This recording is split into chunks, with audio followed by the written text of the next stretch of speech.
Let's get right into it. Today, we're diving into Charles Dickens's absolute classic, A Tale of Two Cities. Now, a lot of us read this back in school and probably thought we had the whole thing figured out, right? Well, we are about to peel back the layers and uncover a fascinating, hidden architectural mystery that Dickens left hiding right in plain sight.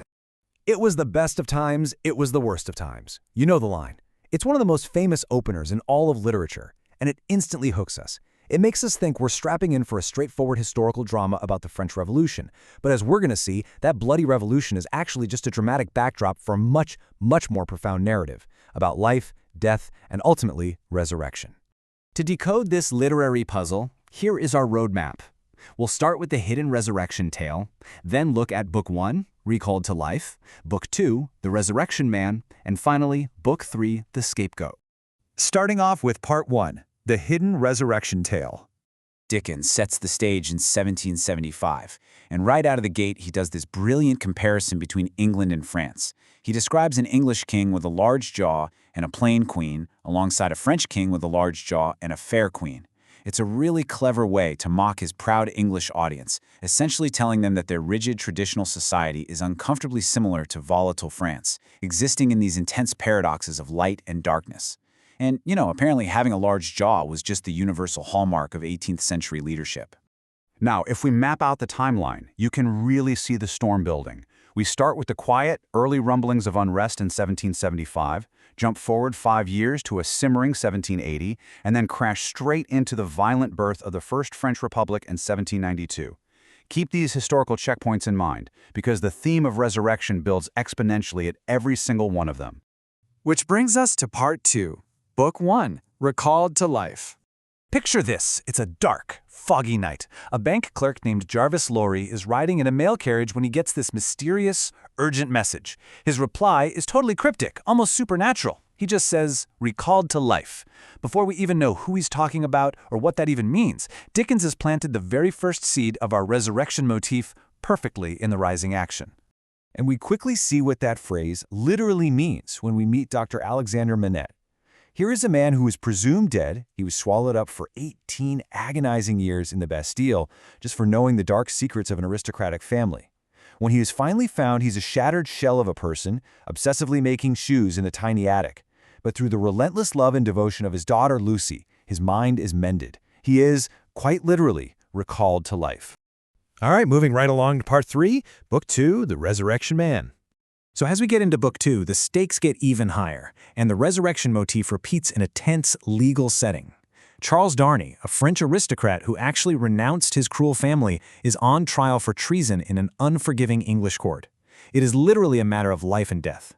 But miraculously, he's acquitted. He's spared from the gallows at the absolute last second, echoing that core idea of being recalled to life once again.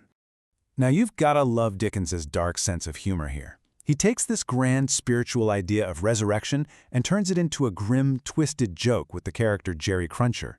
By day, Jerry is your average odd-job man at Tellson's Bank. But by night, he's a literal resurrection man. He's a grave robber digging up fresh corpses to sell to medical students.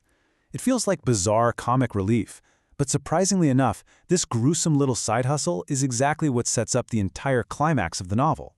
And then, of course, we are introduced to Sidney Carton. Carton is a brilliant but misanthropic, drunken lawyer who genuinely believes his life is completely worthless. Interestingly, it was Carton's uncanny physical resemblance to Charles Darnay that created the reasonable doubt to secure Darnay's courtroom acquittal. Carton ends up falling deeply, secretly in love with Lucy Manette. He knows he is way too damaged to ever actually be with her, but that pure love plants the seed for his own incredible redemption arc. Now for the grand finale. Part 4, Book 3, The Scapegoat. Here is where the storm finally breaks. The revolution explodes and all our thematic threads violently collide in France. Darnay travels back to Paris to save an old servant, but he's immediately arrested, swept up in the total bloodlust of the Reign of Terror. He is hunted by ruthless revolutionaries like Madame Defarge, who holds a deeply personal, terrifying vendetta against his family's bloodline. Darnay is trapped, facing the imminent, inescapable shadow of the guillotine. So with Darnay condemned to die in mere hours, paying the ultimate price for the past sins of his father and uncle, we have to ask the big question. How on earth does Sidney Carton, a cynical guy who has basically despised himself this entire time, manage to pull off a miracle and save the day? Well, this is where everything perfectly interlocks. Remember Jerry Cruncher's gruesome grave-robbing habit? It actually pays off. Cruncher knows that a spy named Roger Clive faked his own death because Cruncher dug up his coffin and found nothing but rocks. Carton takes this explosive secret, ruthlessly blackmails Clive's partner who works at the French prison, and uses that leverage to break into Darnay's cell. He drugs Darnay, swaps their clothes, and smuggles him out to safety, leaving himself in the cell to die in Darnay's place. If we look at this through an academic lens, what Carton is doing represents something incredibly ancient. Scholars point out that Carton is acting as a classic scapegoat. In the ancient Jewish tradition from the book of Leviticus, the sins of a community were symbolically loaded onto an innocent goat that was cast out into the wilderness. It left the people with a clean sheet. Carton is willingly substituting his own life to carry away the generational, toxic sins of Darnay's family, finally breaking that vicious cycle of violence. And this brings up a really fascinating, almost jarring visual comparison.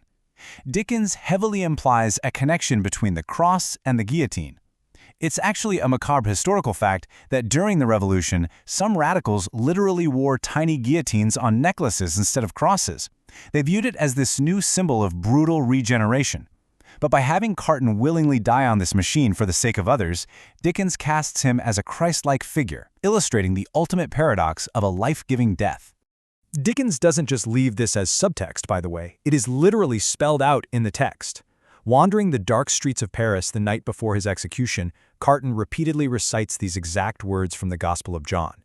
This proves that the true engine of the novel isn't the political revolution at all. It's the absolute fulfillment of this resurrection motif. Carton is literally stepping into the role of the resurrection and the life for the people he loves. So, as we wrap up this explainer, think about Carton's famous final thought as he faces the blade. His sacrifice doesn't just save Darnay, it resurrects his own wasted life, giving it eternal meaning. I'll leave you with this provocative thought. When you look back at this masterpiece now, does it ultimately leave you focusing on the tragic, spilled blood of a revolution, or the profound, enduring power of being recalled to life?